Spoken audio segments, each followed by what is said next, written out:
শফিক ভাইয়ের বক্তব্য হচ্ছে আচ্ছা ওই বিল্ডিং ভাঙা হইলো কেন, হাসিনা ওইখানে বক্তৃতা দিচ্ছে দেখে বিল্ডিং ভাঙা দিয়ে আসছে, মানে এটা কিন্তু শফিক ভাই জাস্টিফাই করছে।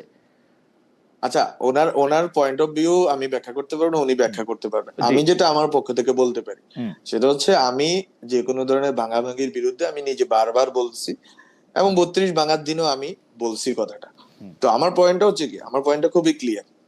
আপনি বাংলাদেশে আওয়ামী লীগ প্রশ্ন, মূর্তি, ভাস্কর্য, ভবন ভেঙে করতে পারবেন। ভবন ভাঙা হয় না, এরকম কোনো অভ্যুত্থান বিপ্লব হয় না। আপনি মর্নিং নিউজ জ্বালাই দিছে 52 সালে ভাষা আন্দোলনকারীরা, কি জন্য জানেন? আমি গল্পটা বলি, আপনি যদি স্মরণ না করতে পারেন। সেটা হচ্ছে মর্নিং নিউজ, হ্যাঁ, মর্নিং নিউজ রিপোর্ট করছে, চাপাইছে যে দেখো ঢাকায় ধুতি পরা কতগুলো লোক হেঁটে যাচ্ছে, এরা ভারতের চর, এরা পাকিস্তানের বিরুদ্ধে ষড়যন্ত্র করতেছে।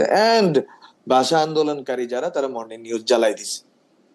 And you can go through those newspapers if you want. আমার কাছে আছে, আমি আপনাকে পাঠাই দিব। না না ঠিক আছে, না আমি আমার প্রশ্নটা অন্য, এখানে এটাই প্রশ্ন ভাই। এখানে হচ্ছে যে কোনো স্থাপনা, যে কোনো রাজনীতিক, আপনি যখন ভাঙতেছেন তখন যে আপনি 7 জন বীরশ্রেষ্ঠর মূর্তি ভাঙছেন, অবশ্যই ভাঙবো না। না 7 জন বীরশ্রেষ্ঠর মূর্তি আপনি ভাঙছেন, আপনার যদি বাংলাদেশের উপর আক্রোশ না থাকে, আপনার যদি মুক্তিযুদ্ধের উপর আক্রোশ না থাকে, you can not do it. Yes, you cannot do it, but আমি বলছি যে বীরশ্রেষ্ঠদের ভাঙা বলেন, আপনি আইবেন তাজউদ্দিনেরও যদি ভাঙে এবং অন্যান্য লিডারদের, এই ভাঙাটাকে আমি তো জাস্টিফাই করতেছি না, কিন্তু আমি বলতেছি যে দেয়ার ওয়াজ এ কন্ডিশন।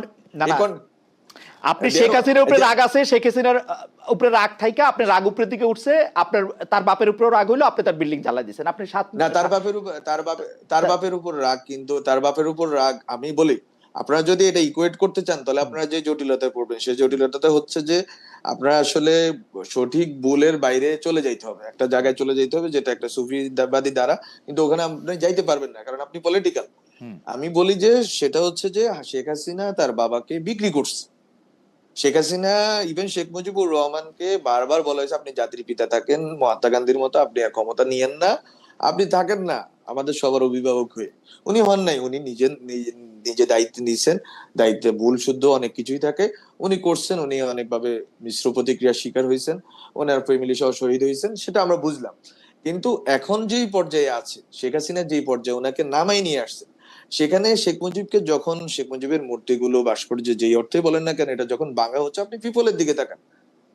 আপনি এটাকে পিপল বলতে পারেন, আপনি এটাকে মব বলতে পারেন না, এটা পিপল। এটা পিপল হচ্ছে যে এটাকে, এখানে কোনো স্টুডেন্ট লিডারকে আপনি খুঁজে পাবেন না যাদের আমাদের না, আমরা কোনোদিন ভাঙতে যাই নাই। তো এটা সাধারণ মানুষ ভাঙছে, কেন ভাঙছে? প্রশ্নটা হচ্ছে ক্ষোভের বহিঃপ্রকাশ হিসেবে ভাঙছে। এখন আপনি যদি বলেন যে 12 মাস, কত 16-17 মাস পরে প্রথম আলো ডেইলি স্টারে আগুন, আপনি এটাকে আপনি এবার ধরেন